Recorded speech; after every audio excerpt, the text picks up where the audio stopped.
Broadcasting from the business capital of the world, this is the Podcast Business News Network. Welcome back to the show. We are honored to have our Dr. Granty Venerable joining us here today live on the show. And of course, as our professional of the year, always a pleasure having him hailing from beautiful California these days.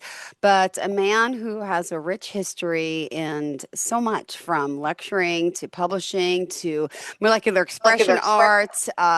It's ecstatic that he's here joining us to talk more about the work he does and giving us insight into the work and all that he's accomplished. And there's a lot to him. So I'll have the man of the hour introduce himself. Say hello. Uh, okay, let me do a technical thing first. You can see me all right and hear me all right? I hear you. Yes, absolutely. Can you see me and Okay. hear me? I'm going to have to act like I look okay. No problem. All right. Um, let's see.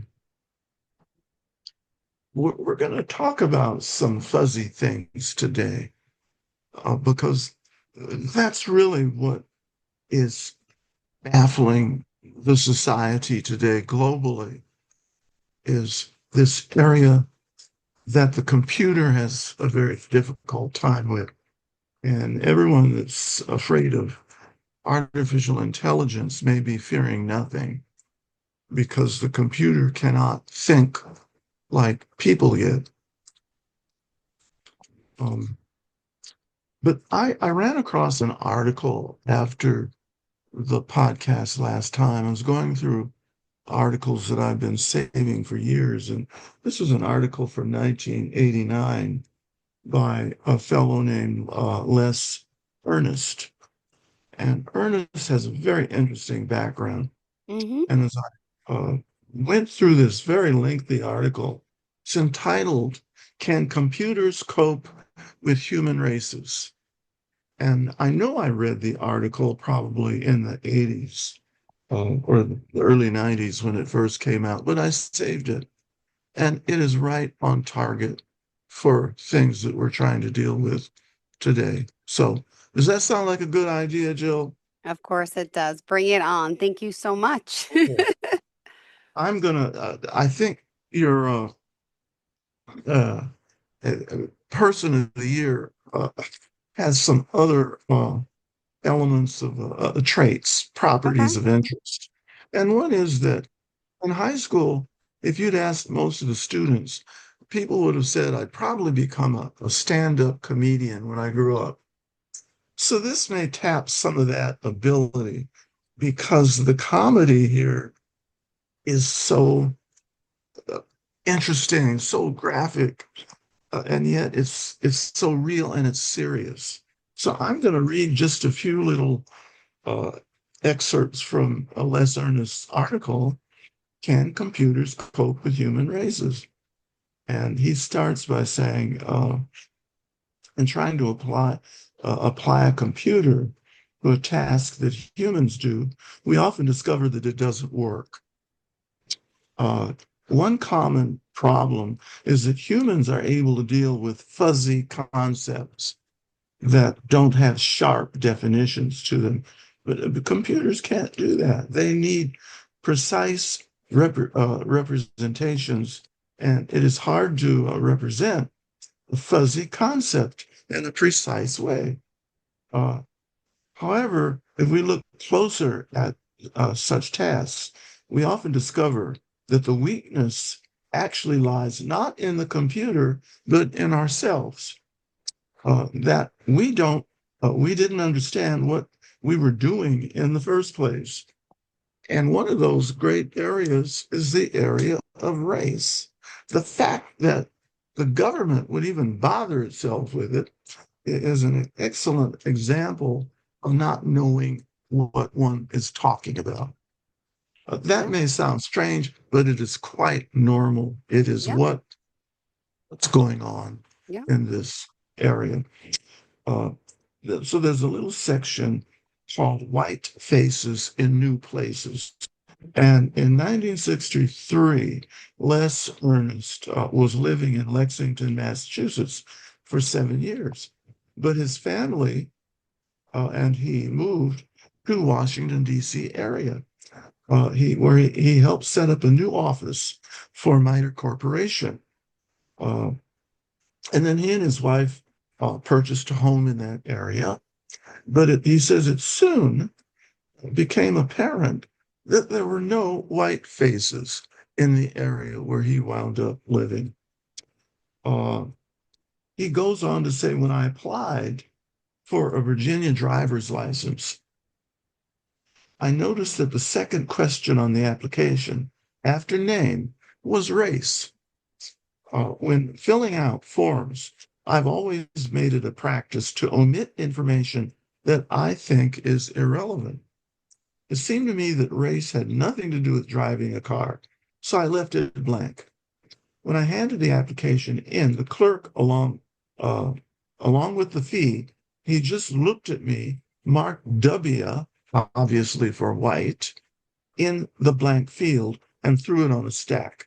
I guess he had learned that that was the easiest way to deal with outlanders or wackos. So it soon became apparent that the second question on all forms in the state of Virginia was race, right after name.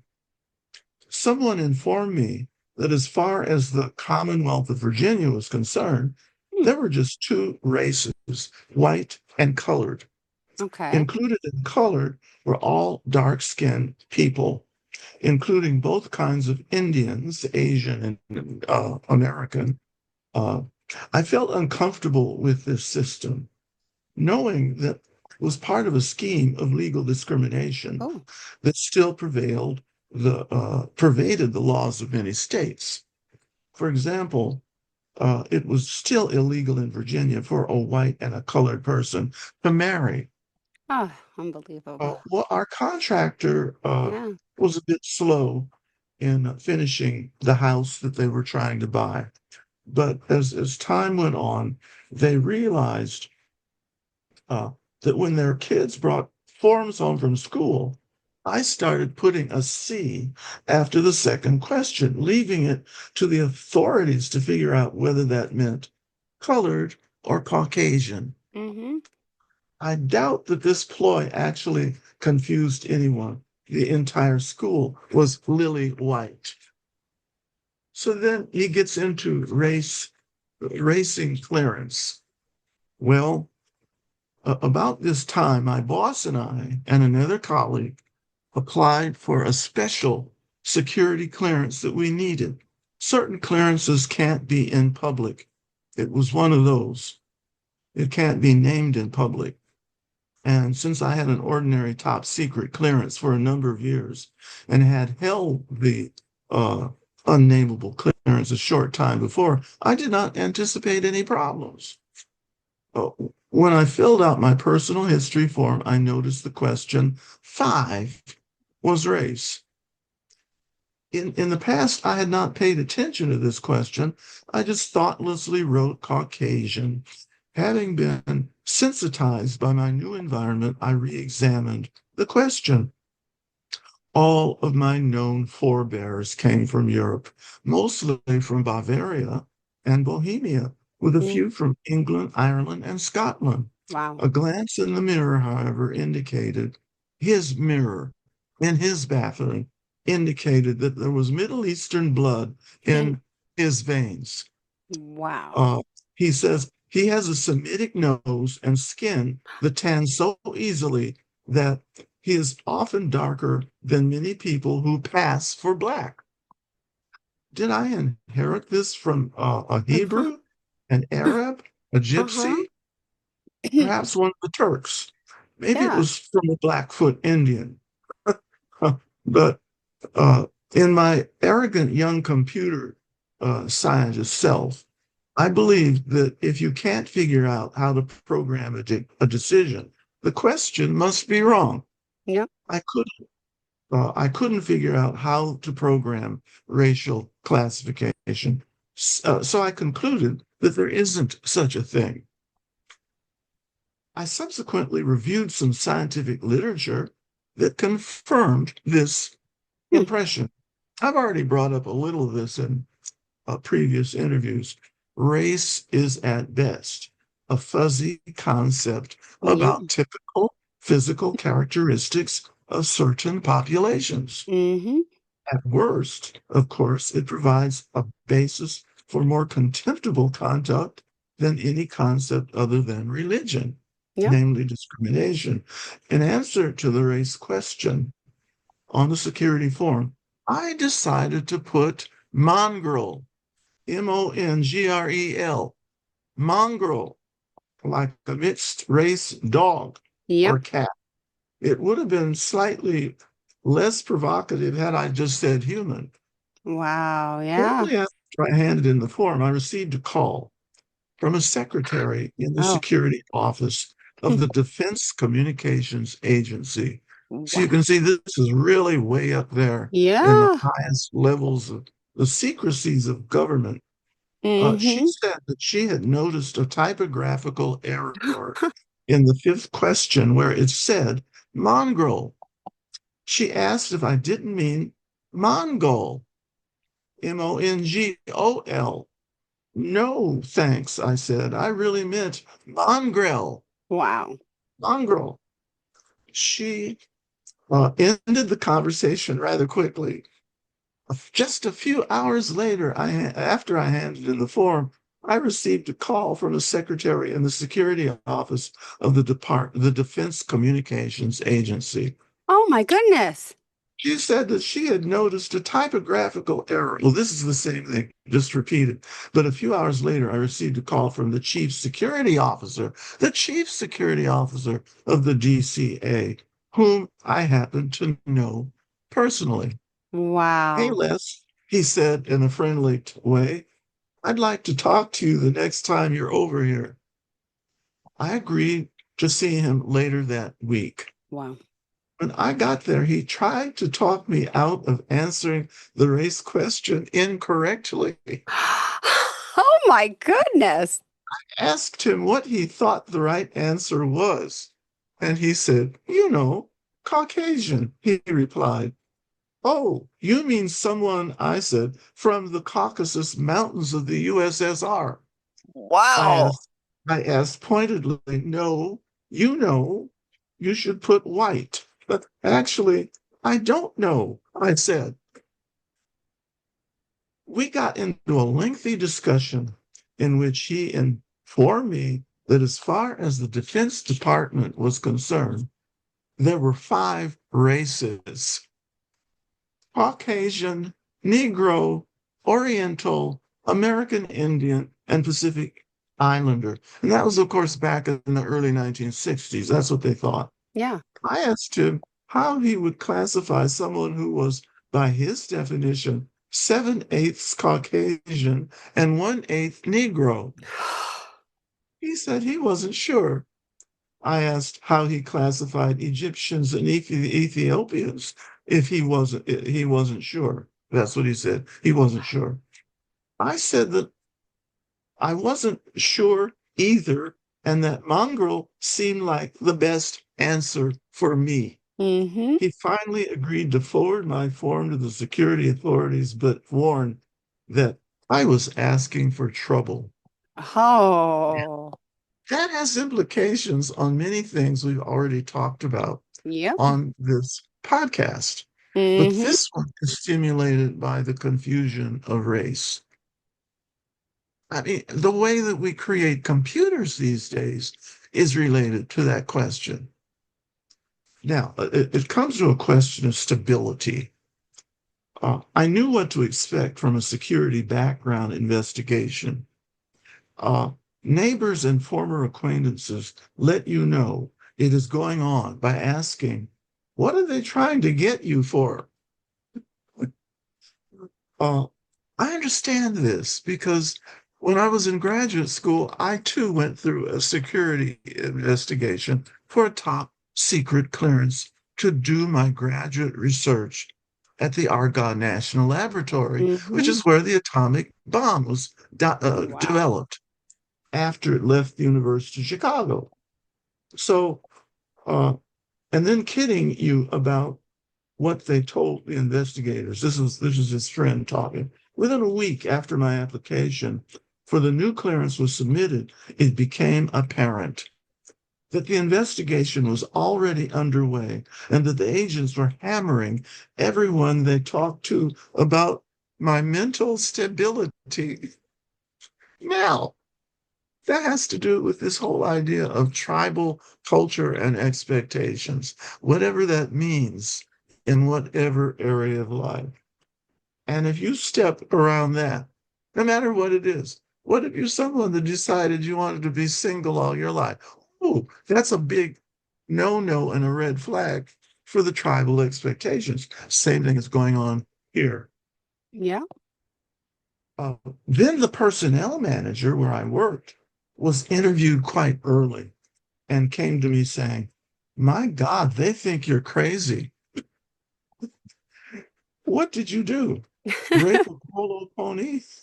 Yeah. He also remarked that they had asked him if he knew me socially and that he had answered yes. We just celebrated Guy Fawkes Day together. Mm-hmm. And of course, the personnel manager didn't know what that meant. Well, that's a British tradition. Guy Fawkes is this guy that tried to blow up the British Parliament by planting dynamite all around, but he got caught. So it Mm-hmm. didn't work. So that's they celebrate that in Britain with, fireworks and things we do it on the 4th of July. But he didn't explain it that it had to do with gunpowder to blow up the parliament. He thought better and he says, well, it's a British holiday. So she didn't think any more of that. So it goes on in that fashion until he gets to the final stages of this game. Um,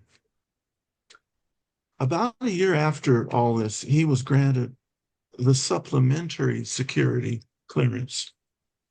I received a certified letter directing me to report to the Air Force Office of Special Investigations in Maryland very early in the morning on a certain day. And he said his brain does not work well Mm-hmm. that early in the morning, but his wife got him up early and he was able to drive off in their TR3 sports car. And when he arrived, identified himself, they led him Wow. into this uh, dark room with a long table and three chairs seated across from him, and there were Mm-hmm. two lamps pointed directly at his face, Oh, and they subjected him to 3.5 hours of interrogation, and they recorded it. Um, but they really poked into his past. Let's yeah. see what I have here. The next incident occurred it might have been at that table. He said they next wanted to know how well I knew Linus Pauling. Not Okay. everybody knows Linus Pauling in this Uh-huh. society, but he was probably the Wow. most famous chemist to ever live in the 20th century. He won the Nobel Prize for chemistry back in the 1960s, I believe, and he won the Nobel Peace Prize just a few years after that.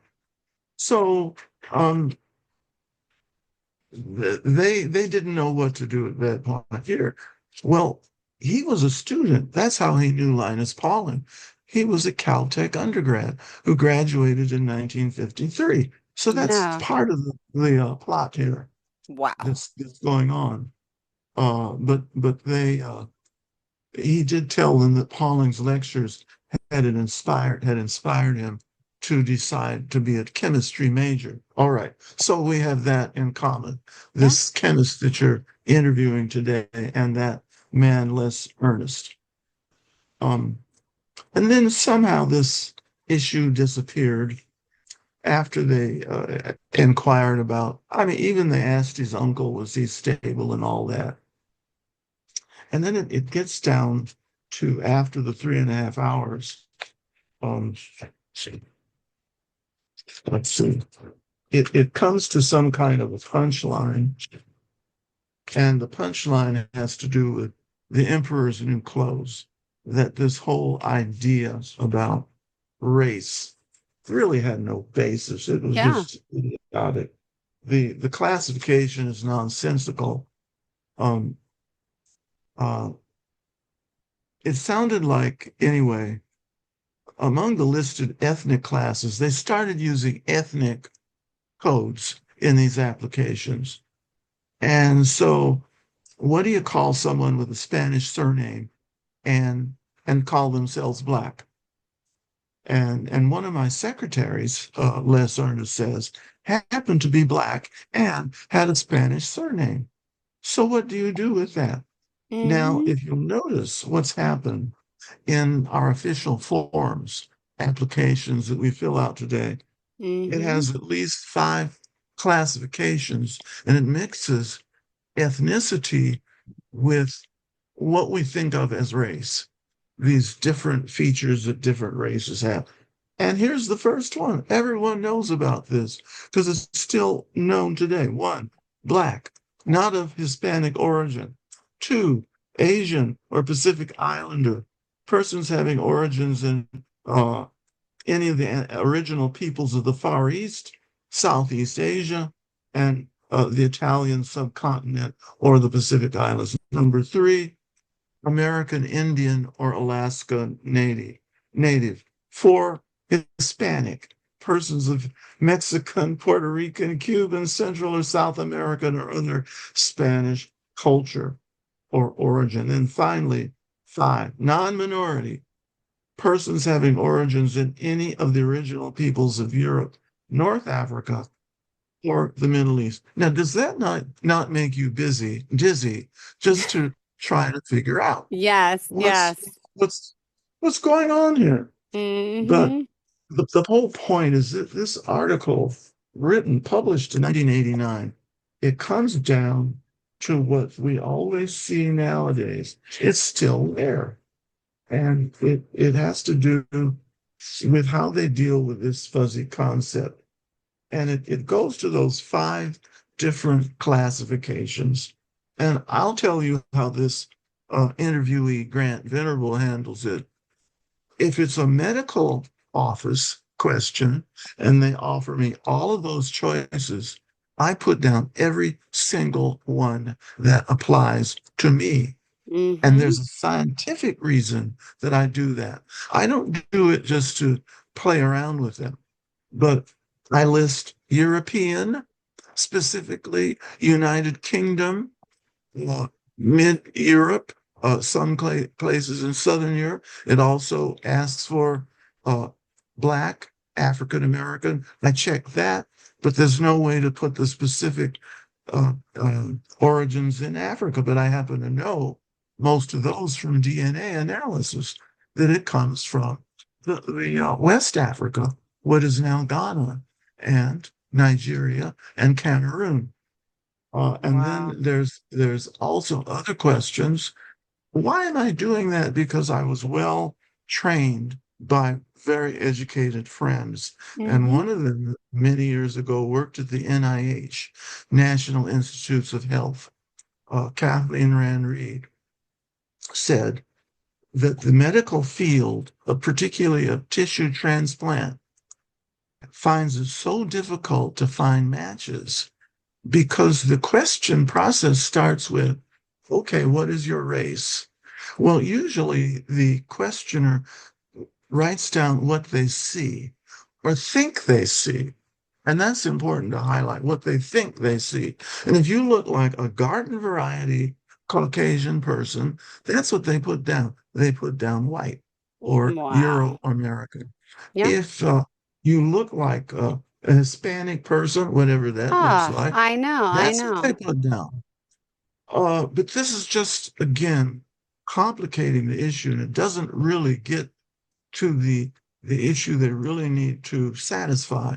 They need to go, according to Kathleen, Mm-hmm. to the village area that you grew up in or you had ancestors from 100 years ago and start your search there. And they take your blood analysis and you're going to find ancestors in these little villages and they have a way of testing tissue. Well, they don't look for race anymore on those unless they're absolutely stupid and stubborn. They actually follow the tissue trail, and they look for people that might be categorized in our stupid race system, race and ethnicity. You might be related if you're a Don't know. Caucasian, Yeah, whatever that is. You might be related to an American Indian from Mississippi, absolutely. Exactly. or you Or an might be African related to American someone. from yes, You of might have course. been related to someone who was an African American slave 100 years before that. But that's how they zero in on the right match for a tissue, because it might not be matched to that racial stupidity, which is what people fill out by looking at someone. And and that system has not died out yet. But maybe after all of our podcasts that you and I are doing, it'll start to die out. But Hmm. not among those people who benefit from that system, where they can actually put people in certain categories and either advantage them or disadvantage them as they please. Yeah. Yeah. I think we could kind of take a deep breath and take a moment to rest up on that one and see where we are. So, uh, does anyone have you put out the telephone call Nope. in? I have not, but it is open 631-307-4010, 631-307-4010. Please feel free to reach out and ask any questions. And we love getting calls. Ask him anything. Grant's an open book. I know last week we talked about AI, right? In the beginning of the show, we got a great caller in for that. So We anyone looking did. to speak to him, 631-307-4010 lines are open. So AI is going to be a fun one to watch. Yep. And we also left off talking about the errors in the control program Mm-hmm. on Flight 171. Yes. And it made this error that they just learned in the last maybe month or so, that the plane's control monitoring systems thought that the plane was still on the ground. Now that sounds like sheer comedy just right there. But that is what the control system, if you could talk about a plane thinking, that's what it was thinking. That's artificial intelligence at its worst.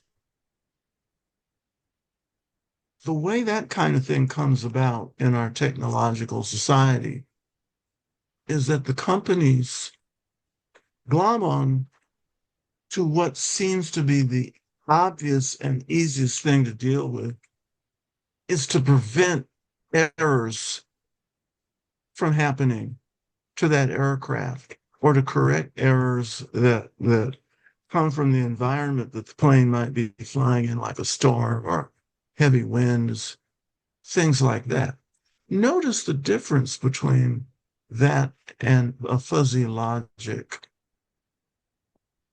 Namely, they're trying to produce 100% certainty in that plane so that they know all possibilities that could happen to it. Well, that plane has how many parts? A million parts would be a simple answer. It might have 10 million, it might have a billion or a trillion parts. But the more parts you have, Yep. and you make a matrix of all of Mm-hmm. those million parts across the top of a box of a matrix, and then another million down the side of the box, and then the little grid boxes in that square, that big infinite square that you're producing, you cannot, as an engineer, ever reach an end to the possible errors that could take place. Mm-hmm. Meaning, if you try to design the control systems to respond to all possible errors, you can't do it. Yep. So, what do you do? Number one, give up. trying to deal with uncertainty, which is a fuzzy idea that has served chemistry and physics well for many years, over a century, using Heisenberg's uncertainty principle, which means you use the variables of the uncertainty formula to actually gain more certitude about the system Mm-hmm. that you're trying to design. So, as far as a human made system like a ship, an aircraft, Yeah. a new kind of surgery, whatever it is, you have to design it based upon the principles of a universal system like the universe itself. That's what I want to start to get into next. Next is the genius of evolution, and God help you if you don't embrace evolution. You don't have to. Just because you want to drive a car doesn't mean you need to understand the laws of thermodynamics or internal combustion engines. You follow the directions in the handbook, the manual of operation, and Yeah. you can drive the car. But you don't have to believe in evolution to benefit from the principles that we learn from evolution. The first principle Yeah. is not really taught in schools. And that principle is that it took 4.5 billion years for living organisms. Well, it actually took a little shorter than that. Only took about 3.75 billion years for living organisms, one cell little organisms to develop. And then another nearly 3.75 billion years for humans to develop in our ecosphere in which we live. Well, one reason those cellular organisms work so well is that they're built, they're created with the ability to combat things that go wrong with them. And we call that the immune system.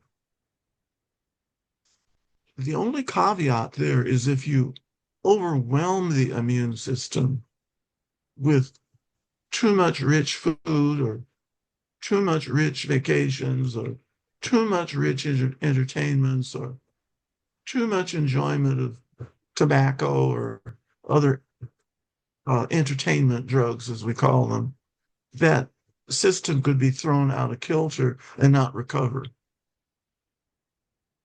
Interesting. But nature didn't have to make a guess about it. Nature used the laws of wholeness, which we understand now. If we start designing, number one, our technological systems based upon wholeness, principles of universal wholeness, they would work. And where they don't work, they would correct themselves.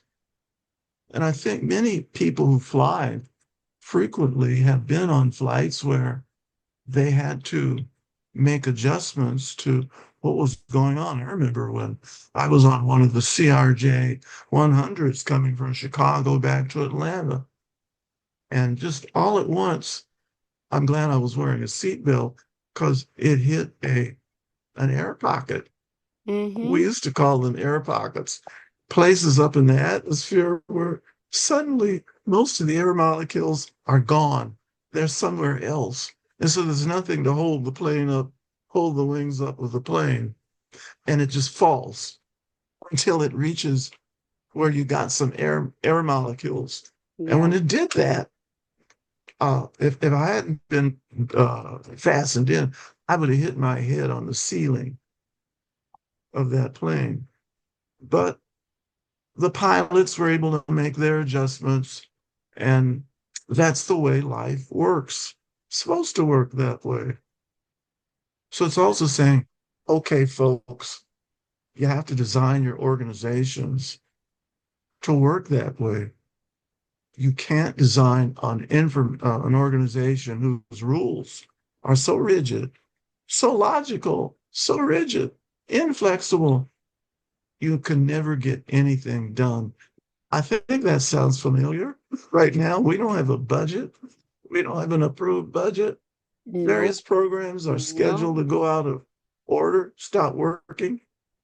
There's people that are children, people in poverty who are in danger of starving. But that's not the only thing. It's affecting the flight control system, the air traffic controllers. If they don't get paid, they don't work. Ronald Reagan proved that in his presidency when he was having a labor dispute with the flight controllers. And he warned them he'd fire them if they didn't go back to work. Well, they didn't go back to work, so they got fired.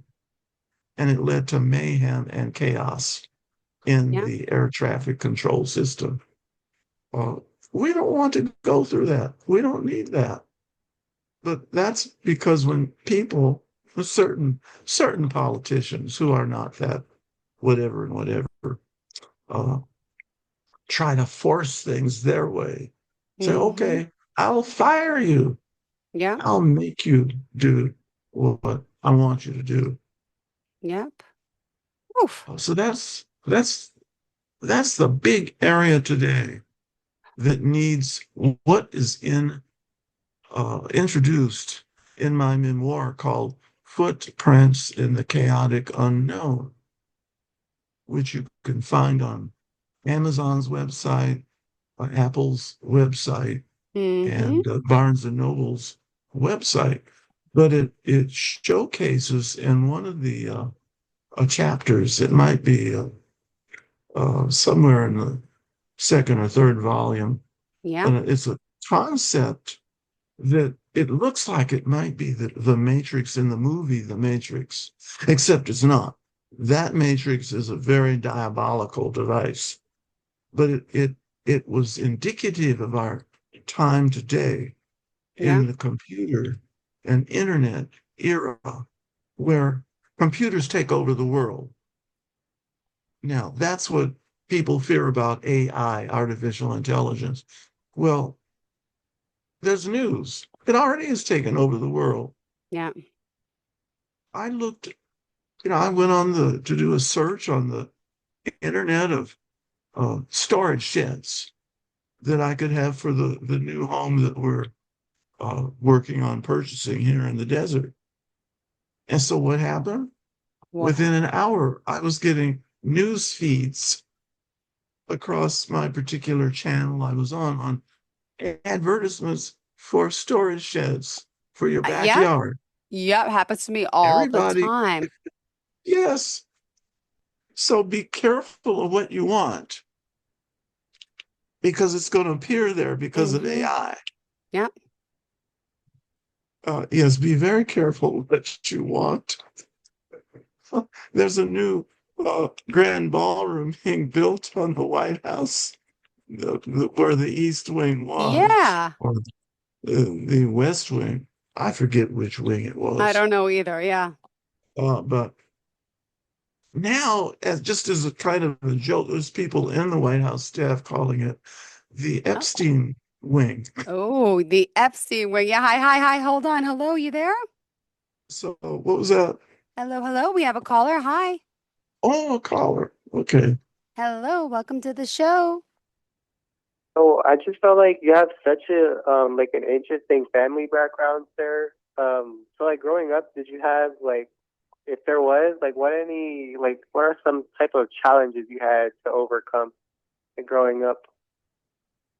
Oh, challenges, a lot of challenges. You have What to help challenges? me Sure, he was interpret. asking what type of challenges you faced while growing up. I'm assuming you listened to the beginning of the show. What is your name, sir? And Kenneth. So were you listening earlier when he was talking about nationality and background? yes, ma'am. Perfect. So yeah, so the exact question one more time, Kenneth, ask it. Like growing up, because since you have such like an interesting family background, I'd say what are any like obstacles you had to become over, or like any challenges? Yeah, so what obstacles and challenges have you had to face over the course of, your childhood, especially growing up? I guess, if you don't want to elaborate, if you want to elaborate on that, thank you.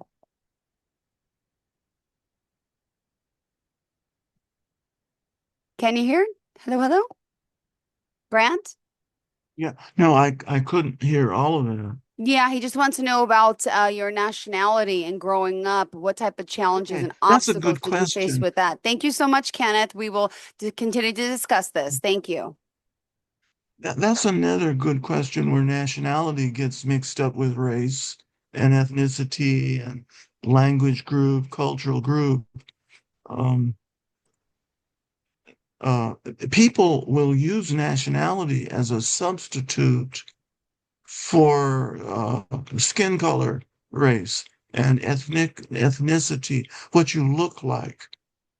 And people have very often asked me, "Oh, what is your nationality? You don't look like you're all of this or all of that, and you look like you're a mixture." And I said, "Well, yes, I am a mixture, and but it's not nationality because my nationality is United States of American, and we've got what millions and millions of citizens. We're all the same nationality." Mm-hmm. But we do have different geographic origins that our ancestors come from. And that's what gives fuel to the mistaken impression over race, because race goes right to the word human, human. And humans have certain characteristics they all share. And one of the most important characteristics is because all of the parts are standardized, they can procreate no matter Yeah. what part of the world they're from. Mm-hmm. But as long as they have the same standard human parts, they're Mm-hmm. human. They're of the human race. And the only real universal part that's the same for everybody is the possession of a chemical substance called melanin. Melanin is synthesized Mm-hmm. in the melanocytes, the melanin producing cells in the epidermis of the skin. And that gives us our skin coloring, which has a wide variety of variations from very dark to very light. But it's the universal substance called melanin that makes us all unified of the same human race. Mm-hmm. Just because you have more melanin or less melanin doesn't make you a different race. As long as you have any melanin, you're of the universal human race. Mm-hmm. So that's one thing I wanted to get to before we got too far along anyway. Got it. So true. Melon. That's right. Oh my goodness. And to think about that, Um, are you still there? I think our y- guest, I think we lost him, but the great question about okay, nationality and yeah. anyone else can still call 631-307-4010. The lines are open. Continue, Grant. What's that? Oh, I said you can continue. I just Oh, reopened the lines oh, again. They're still on there, but melanin. we did lose The our guest. Go other, ahead. the other one, the other molecule that's important that I mentioned before is one of the 38 isomers of the compound glutathione, which has a great variety of applications, and some applications we don't even know. Mm-hmm. But what if you're a light complexion person living in the northern latitudes of the globe, Mm-hmm. such as in the Scandinavian countries and way up there? And I've been way up there whenever I visit England and Ireland. You can get pretty far up there when the sun goes down very late in the summer, and it rises very early, like at 3:30 in the morning, things like that. Mm-hmm. But there's less sunlight Oh yeah. in the winter. So how do people survive in the winter with such light skin? Yeah. Because they need vitamin D, which they need the sunlight. If they oh no, it's this way. If their skin is dark and they're in a light, they don't get much sunlight, Mm-hmm. they can't manufacture vitamin D in the epidermis. And Yeah. that activates the production of glutathione. Yeah. So glutathione tells the melanocytes to shut off. Says we don't need any more tanning. We don't need dark skin here. We need as light a skin as possible. Like that's why we have sun tanning in this country to protect from the ultraviolet. But when the sun goes down, you need sunlight to create melanin. Um, that's why Californians, particularly Southern Californians, are so famous for having all year suntans because it keeps the melanocytes working over time. And they're like my mother's father, who just looked like a well-tanned Caucasian gentleman. So that's what people always thought he was.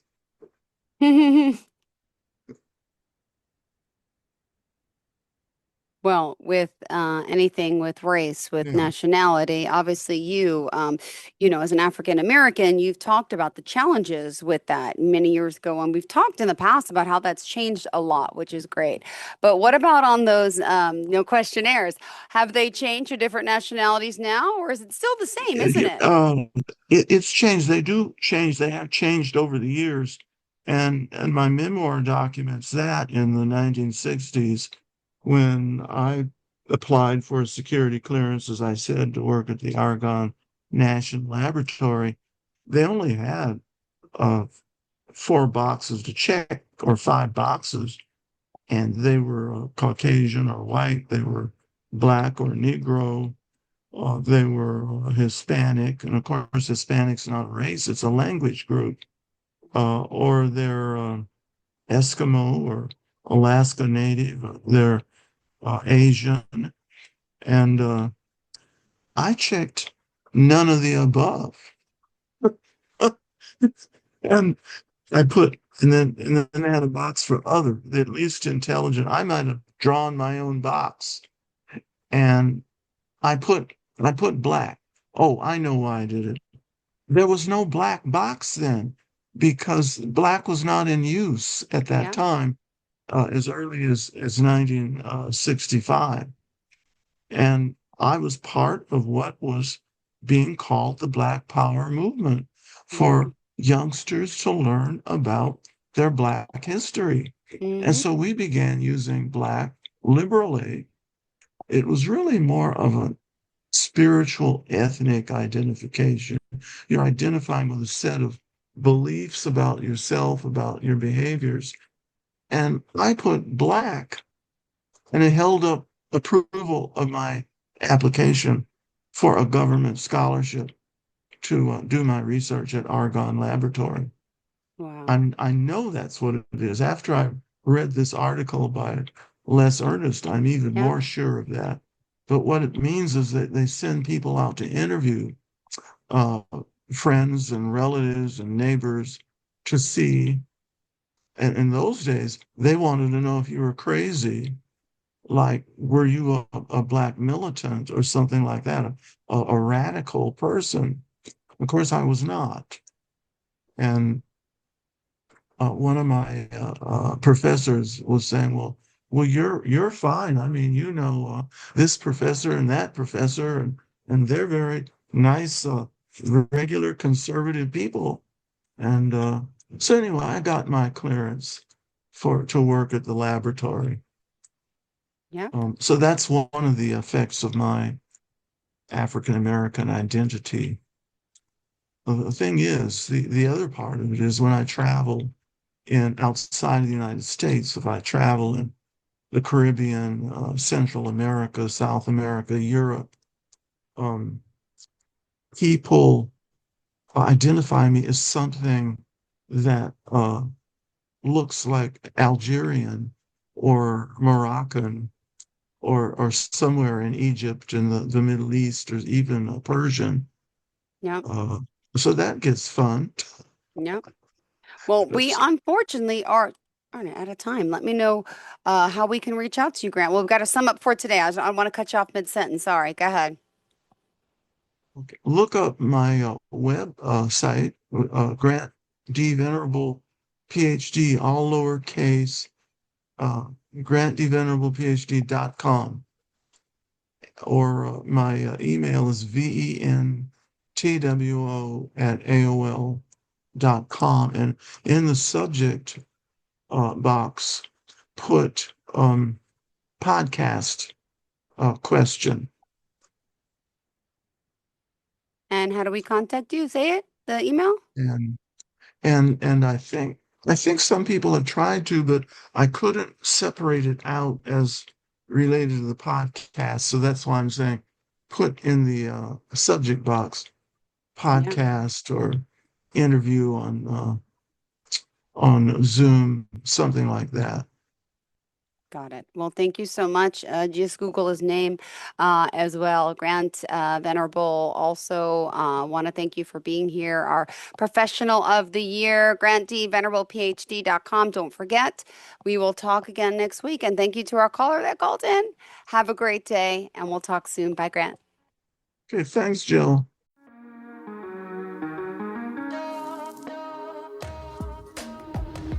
Broadcasting from the business capital of the world, this is the Podcast Business News Network.